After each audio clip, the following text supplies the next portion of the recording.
esta primera emisión de Memoria para Armar, de establecer comunicación con una gran referente para los organismos de derechos humanos, integrante de Madre de Plaza de Mayo, línea fundadora. Bienvenida, Tati Almeida, a este primer programa de Hijos Santiago del Estero. Encantada, chicos, al contrario, para mí realmente es una alegría muy grande que justamente ustedes, hijos de Santiago del Estero, entre otras cosas, dentro de esa militancia maravillosa, inauguren una radio. Es muy importante, ¿viste? Porque realmente por la radio se difunde y llega, qué sé yo, ¿viste?, a los lugares más recónditos del país. Así que felicitaciones, ¿eh? Bueno, muchísimas gracias. La verdad que estamos muy contentos de poder comunicarnos con vos en este primer programa. Te queríamos contar que ahora estamos recordando la historia de la agrupación Hijos en el país y en nuestra provincia, y bueno, nos gustaría que vos nos ayudes a armar un poquito este rompecabezas que es la historia, ¿no? Y nos aportes tu visión sobre cómo han sido los orígenes y el desarrollo de las organizaciones de derechos humanos en Argentina, y en particular, bueno, de las Madres de Plaza de Mayo, ¿no? ¿Cómo recuerdas los inicios? Perdón, sí. Vos sabés, nosotros, bueno, salimos, como nos dijeron, locas, creyendo que nos ofendían, pero efectivamente, querida, estábamos locas de dolor, de rabia, de impotencia. Nos arrebataron, te imaginas, lo más preciado que tiene una mujer, que es un hijo, ¿no? Así que allí fuimos primero bajo la instancia de la fundadora del movimiento, Azucena Villaflor de Vicenzi, que ella buscaba a su hijo detenido, desaparecido. En un momento, Azucena dijo unas palabras que tienen tanta actualidad, Dios mío. Ella dijo: por separado no vamos a lograr nada, tenemos que juntarnos. Y así fue que ese famoso jueves 30 de abril de 1977, un grupo de 14 mujeres fueron por primera vez a la Plaza de Mayo. Y resulta que, como eran 14 y había estado de sitio, más de 3 personas no podían estar juntas, ¿viste? Y eran 14. Entonces la misma policía empezó a decirle: vamos, caminen de a dos. ¿Y de dónde? Sin pensarlo, ahí por primera vez, digamos, se forma primero la agrupación de madres, ¿no? Porque fue ese grupo de mujeres. Y después la primer ronda de los jueves, que vos fijate que no fue alrededor de la pirámide, sino del monumento a Belgrano, que está justo frente a la Casa de Gobierno. Después, ese grupo, lamentablemente, ¿no es cierto?, fue creciendo, porque bueno, cada vez había más y más detenidos desaparecidos, ¿viste? Y así fue creciendo, desafiando, imagínate, años 77, ¿no? Con una dictadura. Más valiente. Pero sí, ¿sabés qué? Nosotros no aceptamos que nos digan heroicas. Héroes han sido nuestros hijos. Nosotros hicimos lo que cualquier madre hace por un hijo, ¿viste? Así que, claro, eran momentos muy difíciles, pero bueno, así fue.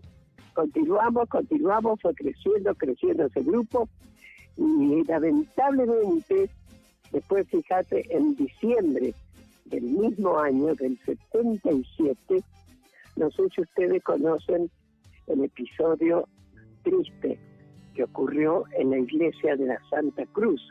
Sí, lamentablemente, pero bueno, ahí está bueno refrescar la historia para los que aún no la conocen o los que quieran olvidar, ¿no? Claro, por eso está bien. En la iglesia de la Santa Cruz, entre otros, eran los sacerdotes y la iglesia que nos recibía a todas, fueran judías, lo que fuere, y ahí íbamos y como que rezábamos, y uno se iba pasando las novedades, todo lo que pasaba, ¿no?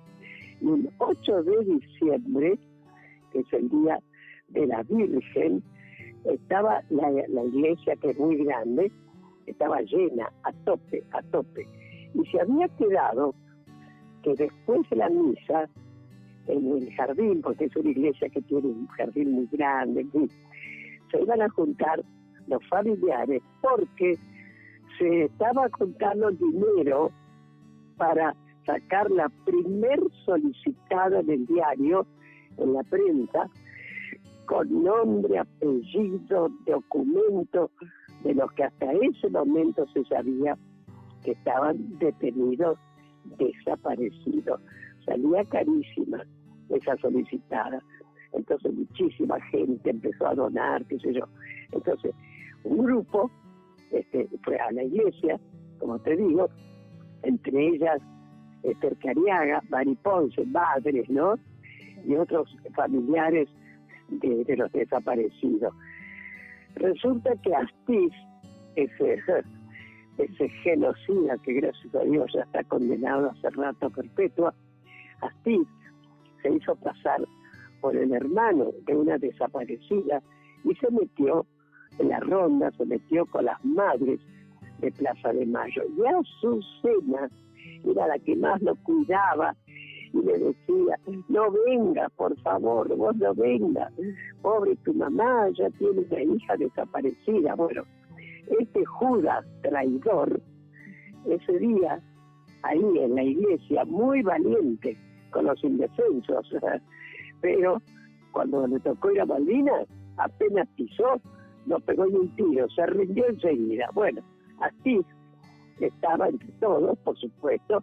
Salieron entonces, terminó la misa, salieron al jardín. Entonces, él con un billete, no sé de cuánto sería en esa época, iba señalando que nadie, era tanta gente la que había, como te digo, porque era el Día de la Virgen, que nadie se dio cuenta que había gente infiltrada, nada, ¿no? Y claro, además tampoco se les ocurre el nivel de crueldad, ¿no? Sí, totalmente, pero él con un billete fue señalando a cada uno de los que luego los desaparecieron y le decía, ¿tenés cambio? ¿Tenés cambio? Y a una de las madres le dio un beso, dijo, ya vengo. Cuando él se fue, bueno, fue tremendo.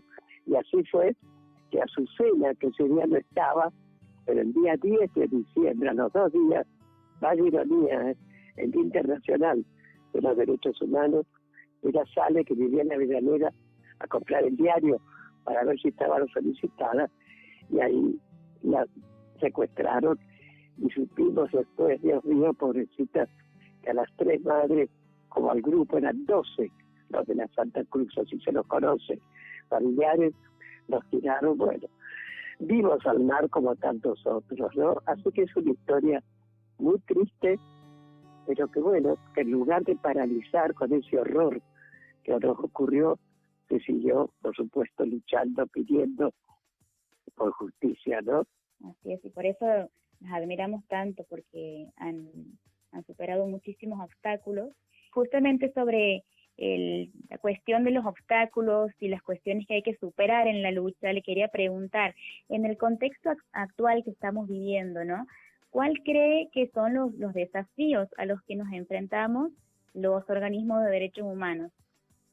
¿En estos momentos? En el contexto actual de pandemia y todo lo que está ocurriendo, ¿no? Claro, claro. Bueno, mirá, primero recordemos, por favor, que cuando con nosotras, como te digo, que al principio gritábamos aparición con vida nos llevaron, porque así fue, muchísimas. Por ejemplo, mi hijo Alejandro Martín Almeida, tenía 20 años, estaba cursando primer año de medicina, trabajaba, y era un militante político, ¿viste? Con algún trasnochado, aún hoy, querida, por ahí te dice, por algo será que los desaparecí. Claro, nosotros decimos con mucho orgullo, claro que fue por algo. No eran ni por estúpidos ni por perejiles, eran militantes políticos. Bueno, como te digo, Alejandro, desde entonces, desde el año 75, está detenido, desaparecido. Pero al principio, muchas creíamos que estaban presos, incomunicados, ¿viste? En algún lado, o algunas muertos. Pero esa palabra, querida, que no la conocíamos, que no la practicábamos, desaparecido, ni idea. Después de muchos años, claro, ya tuvimos la certeza que nuestros hijos estaban muertos, aunque políticamente jamás los vamos a dar por muertos.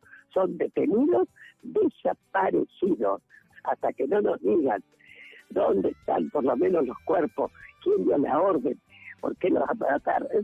Así que la categoría es detenidos, desaparecidos, pero están muertos. Entonces nosotros, a partir de, pues más o menos por el año 80, así, empezamos nuestro grito, nuestra lucha es por la memoria, por la verdad, por la justicia. Justicia legal, jamás justicia por mano propia.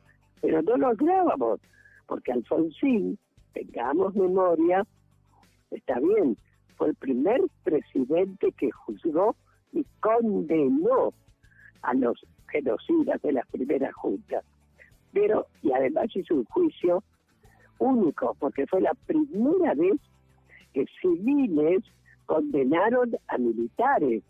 O sea que todos dijimos, bueno, empezamos a respirar otro aire, qué maravilla, pero lamentablemente, ya lo saben ustedes, dictó las leyes de impunidad. O sea, no pudimos seguir juzgando en la Argentina. Y el presidente que lo siguió al doctor Alfonsín, que por razones obvias no lo nombró, dejó en libertad, absolvió a los pocos genocidas que habían sido condenados. Fue otro masazo, pero lógicamente seguimos exigiendo justicia, hasta que llegamos por fin al 2003.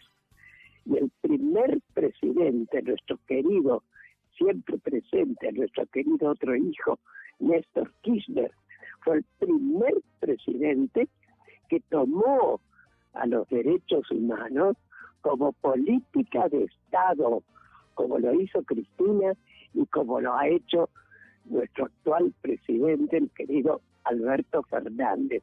Y además logramos que esas leyes de impunidad se anularan y así pudimos seguir juzgando a lo largo y a lo ancho a los genocidas y sus cómplices. Tuvimos 4 años tremendos, Macri y compañía, donde acuérdense, chicos, que uno de los primeros discursos que dijo este individuo, dijo, ahora se le va a terminar el curro a los organismos de derechos humanos. Cara dura, él va a hablar de curro, ¿no? Él va a hablar de curro. Bueno, ahí realmente es un parate, pero los juicios continuaron, como lo siguen hasta hoy. Ahora, vos me preguntabas, en estos momentos, es cierto, en estos momentos, con esta pandemia, pobre Alberto, Dios mío, le tocó bailar con la más fea, Así es. Porque le entrega a este individuo, Macri, le entrega, como lo dijo Tristán Bauer, una tierra arrasada. Empezamos más o menos a salir y fáquete. Ahora, este virus tremendo, ¿no? Así que, pero nosotros, digamos, como organismo, con la lucha de derechos humanos, eso continúa, los juicios continúan, pero en buena hora se está por hacer toda una reforma judicial, donde eso sí, hay que ponerse firme, ¿no? Para que los juicios no tarden años, que la Corte Suprema que ponga sentencia firme, porque los genocidas se están muriendo y resulta que se mueren y no están juzgados y condenados. Y los familiares también se mueren sin ver. Y nosotras también nos estamos muriendo, ¿entendés? Así que bueno, toda esa reforma que se va a hacer ahora, tan importante y tan necesaria, ¿viste? Pero ya te digo, la lucha continúa, pero también siempre nosotras, al decir nosotras, digo madres, abuelas, familiares, hijos, en fin, los organismos, estamos siempre apoyando y marchando al lado de aquellos que realmente se violan los derechos humanos, como es el derecho al trabajo, a la educación, como pasó con durante el gobierno de Macri, ¿no? Y también hemos acompañado y estamos cerca, Dios mío, como fue la familia de Santiago Maldonado, y ahora la de Facundo, pobrecito, al lado de Cristina, la madre. O sea, permanentemente nosotros estamos, como te digo, apoyando y exigiendo justicia, que es lo que estamos ahora exigiendo para Facundo, ¿viste? Así que no paramos, querida, no paramos. No se puede, no se puede. Y Tati, te quería pedir tu opinión sobre el valor de los medios de comunicación y de las herramientas nuevas como son las redes sociales, ¿no? En la lucha. Por favor. Bueno, los medios hegemónicos toda la vida es un desastre y lo siguen siendo. Por eso es tan importante los pocos canales y la cantidad de radios que hay independientes, todas como bueno, en buena hora, es esta radio, que ustedes se inauguran, ¿viste? Así que es de un valor muy grande, chicos, que tengan esta radio como tantos otros que dicen la verdad, ¿entendés? Pero sin embargo, ya conocemos que Clarín, que Nación, que TN, en fin. Pero viste qué maravilla, no sé, lo escucharon al presidente cuando TN a dos voces lo entrevistaron ayer o antes de ayer. Fue maravilloso. Imperdible. Cómo les contestó todo, viste lo que les preguntaba, ¿no? Así que ya te digo, gracias a Dios hay medios que cuentan la verdad y en buena hora se inaugura otro que son ustedes, ¿eh? Tati, en nombre de todas y todos mis compañeros de la agrupación, te agradezco enormemente esta comunicación y te repito, es un honor, nos llena de orgullo tenerte en este primer programa de Memoria para Armar. Te mandamos un abrazo muy, muy grande y te dejamos el espacio abierto por si quieres agregar algo más o bueno, simplemente despedirte de nosotros y de la audiencia. Y sabes que yo te doy las gracias en nombre de todas las madres de Línea Fundadora, pero especialmente gracias en nombre de los 30.000, porque ustedes son la continuación, chicos, ustedes son los que continúan. Así que muchísimas gracias en nombre de Alejandro y de todos sus compañeros detenidos desaparecidos. Así que gracias, chicos, ¿eh? No, gracias a vos, Tati. Muchísimas gracias, muchísimas gracias. Un abrazo gigante, Tati. Hasta prontito. Un abrazo, chicos. Chau, chau. Para vos. Chau, chau.